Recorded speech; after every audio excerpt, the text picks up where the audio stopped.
Hello, you wonderful people, and welcome back to part 2 of building our Next.js project. We are building a YouTube video summarize app. And if you haven't seen the first video, you could check it out in the description below. And the video will have a complimentary blog post that will guide you through all the steps that we're going to do today in this video, including the code snippets. So if you missed part 1, go ahead and check it out. But today we're going to continue on part 2, which is building out our hero section. And if you're wondering, didn't you already make this tutorial? Well, in this tutorial, we're covering Next.js 14 and Strapi 5. In the past, we were using Strapi 4, so lots of new changes. So without any ado, let's jump right into it. In the previous video, we set up Next.js project for our front end, and for our back end, we're using Strapi, our Headless CMS, that allows us to create an API in minutes, giving us this amazing admin panel to manage our content. And of course, we're going to style everything using Shadcn UI component. In the previous video, we left off from getting our basic data from Strapi to our Next.js project. So the data that we see here, it's actually being pulled from our Strapi application, as you could see here in our homepage. So today we're going to continue to build out the homepage. So let's jump right into it. For a quick recap, we have our client Next.js application and server is a Strapi application. And in Next.js, under source in our app folder, we got started with our basic page.tsx file that has our homepage, and it's rendering our data that we are pulling from our Strapi API. So this is where we're starting today. And today we're going to take a look on finishing up this landing page, at least getting the top navigation and the header, and starting working on the hero. The first thing we're going to work on is structuring our hero section data in Strapi so we could then dynamically load it into our Next.js application. So here's what our basic hero section is going to look like. It's going to have our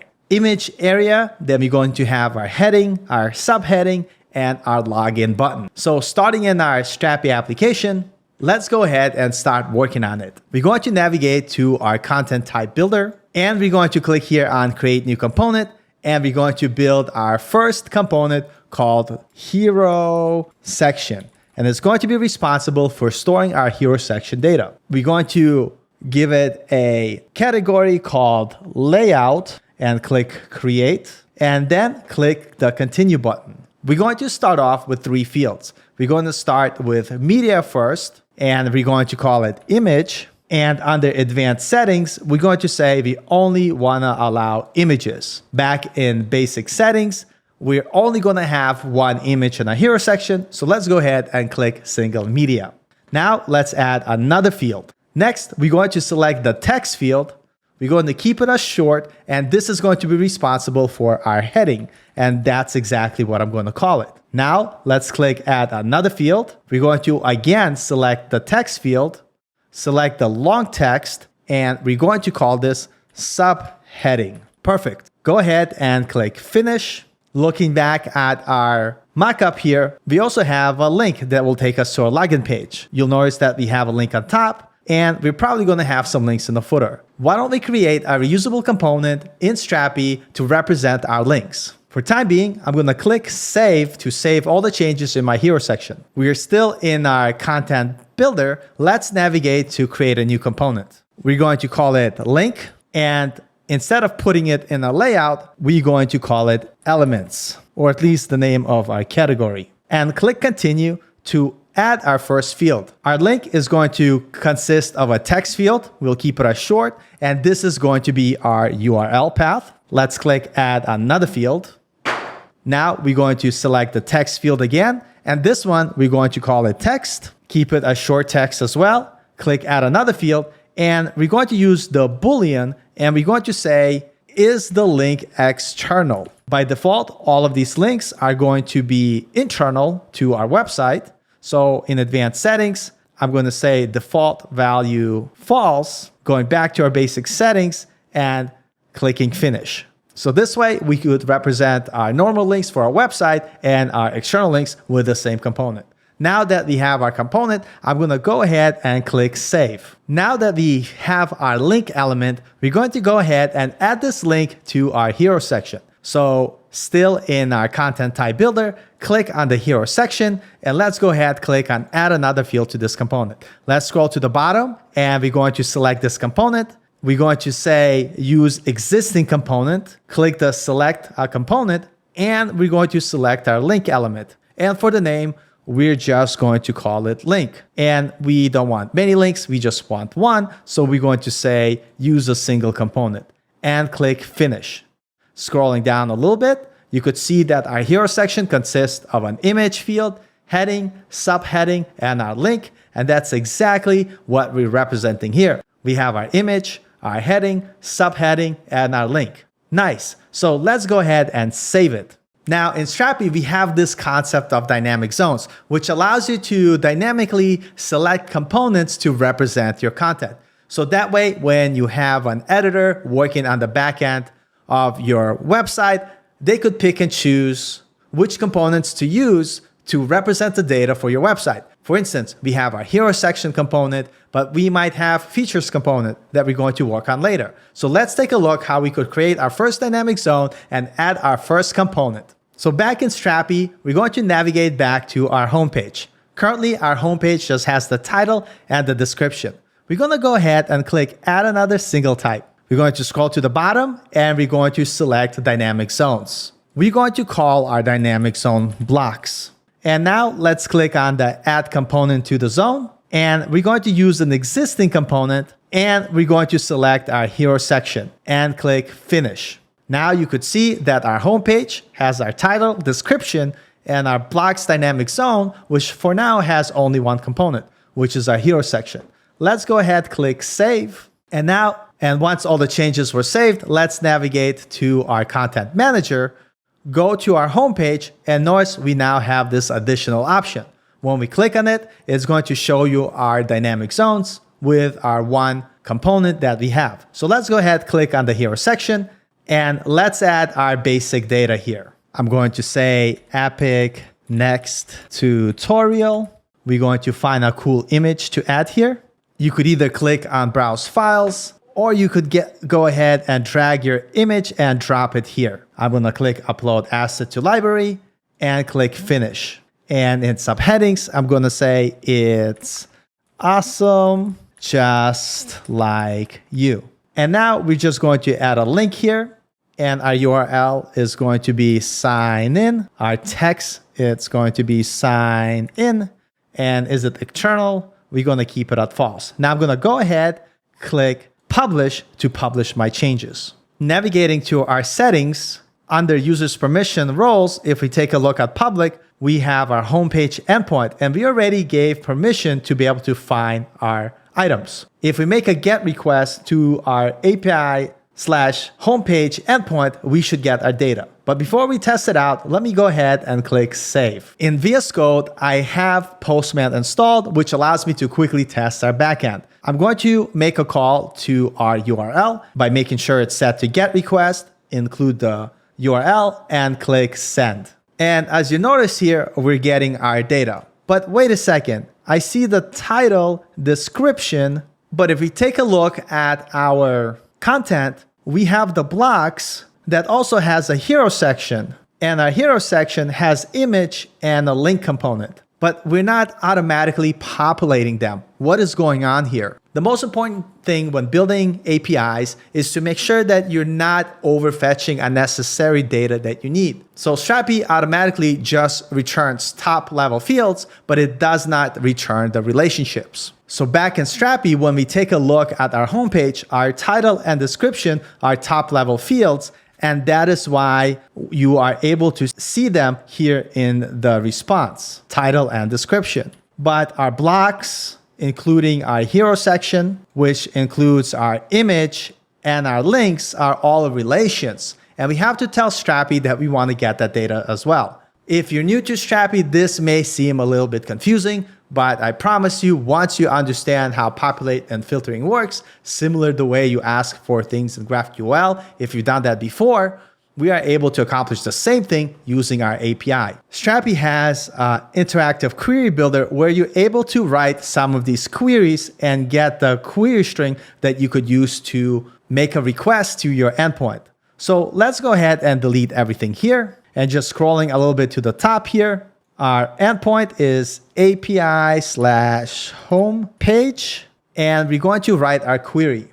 We know that title and description are top level fields and will be returned automatically. So the first thing we have to populate is the blocks. And again, if you want to know more about populating and filtering, feel free to check out Strapi documentation, but I'll walk you through the steps. So in our query builder, we're going to start with our populate flag, and we're going to say that we want to populate our blocks. Nice. Now, when populating the blocks, you have to specify which components you want to populate. So we have our hero section. Our hero section is found in our layout folder, and the name of our component is hero section. So we're able to target it using the on flag in our query builder. So here I'm going to say on, and inside I'm going to specify the name of our component, which is layout at hero-section.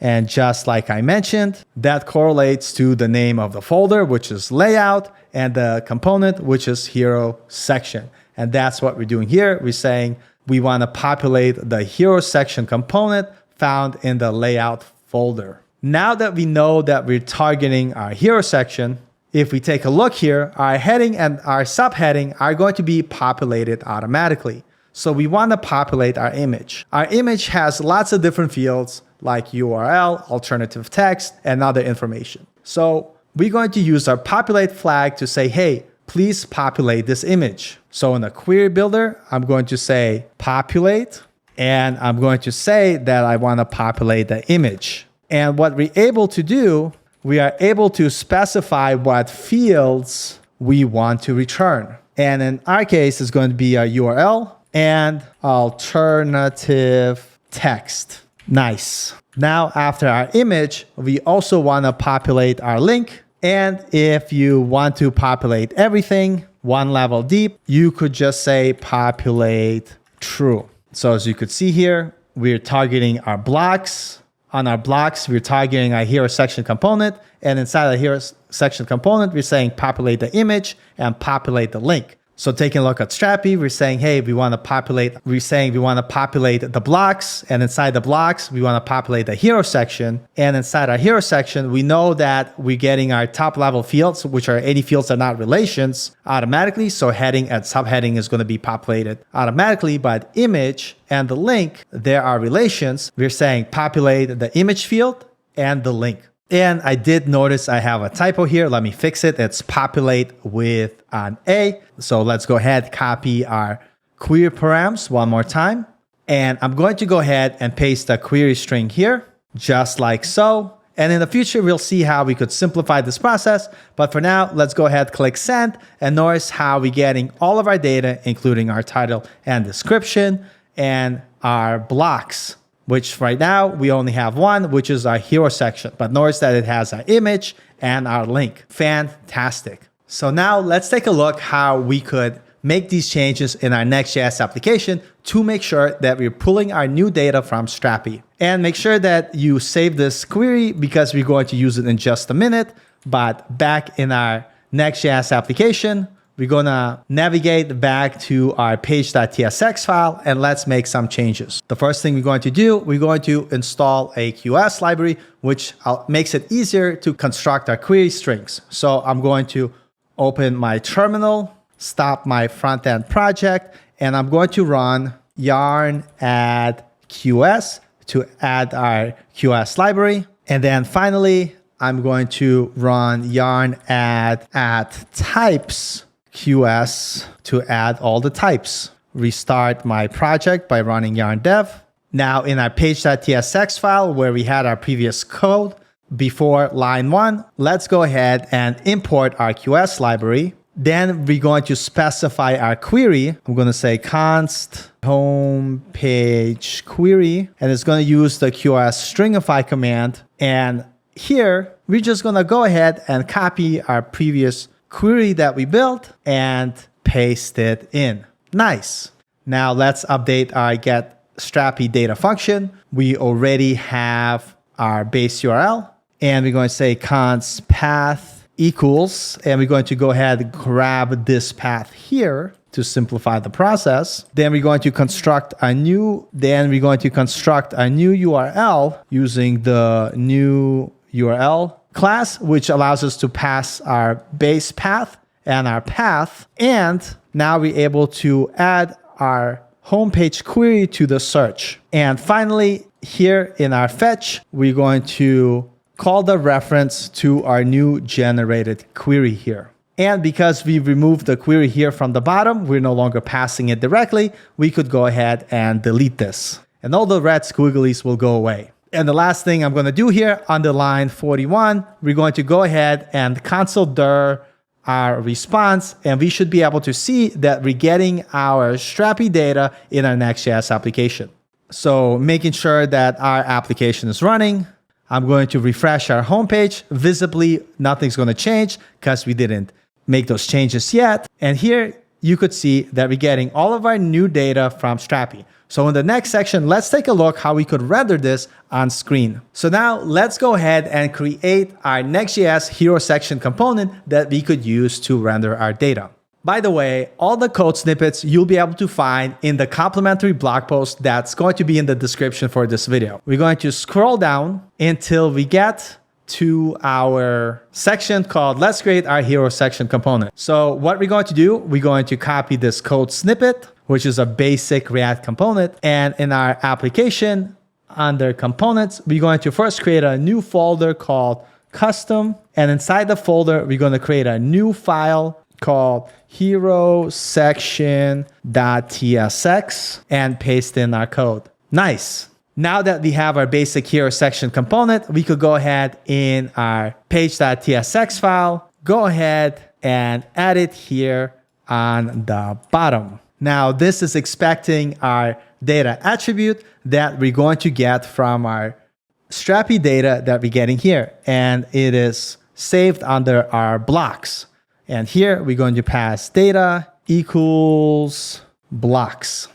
We really haven't added any changes here in our hero section to display that data, but at least you should see our basic hard-coded HTML showing up here. And that's what we have in this div. So now let's build out this component. So you don't have to watch me type. In our blog post, if you scroll down, you're going to see that we have our hero section code here. I'm going to go ahead and copy it. Back in our code editor, let's go ahead and paste it. After pasting our basic hero section code, you will notice that everything is hard-coded here. And back in our page.tsx file, because blocks returns an array, we're going to say we want to get the first item, and we're going to say we just want the first item in the array. Now, when we navigate back to our website, we see our image, our heading, subheading, and our link. We'll fix this in just a little bit, but right now we are hard coding this data. So let's update our hero section component to actually use the data that we're getting from our application. Again, you'll be able to find all the code snippets in the complimentary blog post, but we're going to start by setting up our types using our Typescript interface. So in the hero section at the top, I'm going to paste in our types. Our image types expects an ID, document ID, URL, and alternative text. Our link expects our ID, URL, and label. And our hero section props expect an ID, document, our component, our heading, subheading, image, and link. And this is exactly the data we're trying to describe with TypeScript that we see here in our response. Now that we have our interface, let's go ahead and type our data. So here we're going to point to our hero section props, and we're going to structure our data from which we're going to get our heading, subheading, image, and link. For our image, we need to append our Strapi URL. So we're going to hard code it for now, which we'll fix later. So we're going to say the path to where our application running and append the image URL. For our alt text, we're going to say get the image alternative text that we're getting from Strapi. If not provided, just say alternative text. Class name will stay the same. And for source, we're going to pass our image URL. Now scroll down and let's replace this hard-coded text with our heading and the text in a paragraph with our subheading. For our link, we're going to have our link.url, which is our redirect path. And then our link also has link.label. And here in Strapi, we actually had URL text, not label. So let me fix this here. So instead of link.label, let's fix our typing first. So if we take a link, it's actually text. And now if we scroll down, of course, TypeScript will complain. So let's fix it. So now instead of hard coding our data, we are taking the data that we received from our Strapi API. We're destructuring that data and we're adding it to our code. And we'll get back to changing this to use image component from Next, but for now, let's just test to see if this works. So if we refresh our application, notice that you see Epic Tutorial. It's awesome just like you. You have our link and our image, and all of this data is coming from our Strapi instance. So if we take a look here at Hero section, Epic Next Tutorial, we just say, yes, why not? Let's save the changes.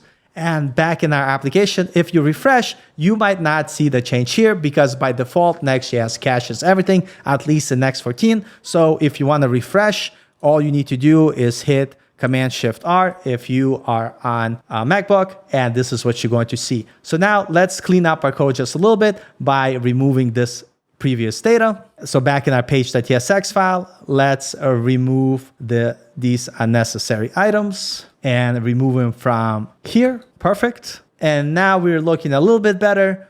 We'll fix the styling more in the next video, but in conclusion, just to follow up, what did we accomplish today? Well, in Strapi, we learned how we could build different collection types and components. We started by building out our homepage in the previous tutorial. And today's tutorial, we learned how we could create dynamic zones to be able to add dynamic components to our Strapi collection types. And we only created one hero section, but we could, of course, make more. We also took a look how we could create our different components. For instance, how to represent our hero section data in our Strapi backend, where we took a look at, hey, we want an image, heading, subheading, and a login link, and how to be able to represent our data in Strapi. And we learned a little bit about populate and filter, which we'll continue to learn as we continue with this tutorial. And finally, in our page.tsx file, we updated our query. We made our request to get our Strapi blocks data. We passed the data to our hero section component, and voila, we now have our hero section working as expected. It may seem like there's a lot to cover because there is. So take your time. If you have any questions, please ask them in the comments. I am here for you. I would love to help you. And if you find any errors that I made in the blog post or the code, definitely let me know. For instance, I, in one place, called the thing text. In another, I called it label, but it should have been text all along. And we fixed it here in the video. So I'm going to have to make sure to go ahead and fix it in the blog post. But anyway, with that being said, I appreciate you tuning in and watching, no matter where you're from. Regardless if you like this video or don't, doesn't matter to me because I'm going to continue to make these tutorials for anyone that finds them helpful. So with that being said, thank you so much for your time. I really appreciate you. And I'll see you in the next video, where we're going to take a look at part 3 of this tutorial. Of course, you could jump ahead by using the blog post and take a look on finishing up our hero section, including our features section, our header and footer. So see you in the next one.